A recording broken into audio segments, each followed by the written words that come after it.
నైతికాంశాలే విలువలను మనం పరిగణలోకి తీసుకున్నప్పుడు మేధావి అయినటువంటి చదువరి తన యొక్క జీవిత విధానాన్ని ముందుగా నిర్ధారించుకుంటాడు.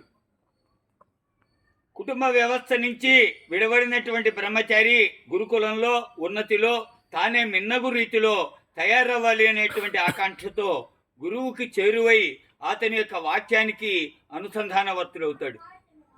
ఇలా ప్రాథమిక విద్యా గణన వ్యవస్థను చూస్తే మనం మొట్టమొదటి రామాయణం గురించి అనుకున్నాం. రామాయణంలో ఉన్నటువంటి విశేషం, వశిష్ఠ మహాముని వద్ద రాముడు, లక్ష్మణుడు, భరతుడు, శత్రుఘ్నుడు బాల్య విద్యను అభ్యసించారు. ఉత్తమోత్తమైనటువంటి రీతిలో గణనాస్థితిలో వారంతా ప్రఖ్యాతి కలిగినటువంటి అన్ని రాజ విద్యలు నేర్చుకున్నారు. జాగ్రత్తగా పరిశీలిస్తే వశిష్ఠుడు ఆది స్థితిలో ఉన్నటువంటి ఆది కవిగా మనం చెప్పుకోవచ్చు. వాల్మీకి రామాయణానికన్నా భాగంలో అత్యంత చేరువైనటువంటి రామునికి ఆప్యాయంగా బోధ చేస్తూ వశిష్ఠ గీత అనేటువంటిది రాశాడు. యోగ వాసిష్టము అనేటువంటిది రాశాడు. వశిష్ఠుడు తానే నెలవైన గురువై ఆది కవి.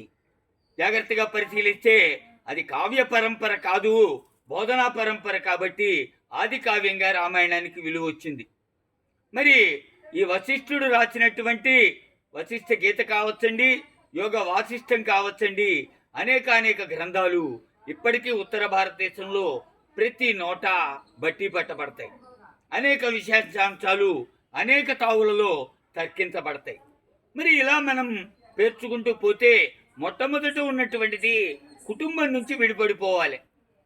తల్లిదండ్రులు కేవలం కనడానికి మాత్రమే అని వారు ప్రాథమిక బోధలుగా ప్రపంచ జ్ఞానాన్ని కొద్ది అంటే కాదు, కావలసినంత నేర్పి గురువు వద్దకు పంపించారు అని, నేర్పేటువంటి గురువుతో అనుసంధానమై అతను చెప్పేటువంటిది యావత్ మన కోసమే, గీత అనగా బోధ మన కోసమే తయారైన గీత అనుకుని మనం అభ్యసన సౌఖ్యాన్ని తెచ్చుకోవాలి.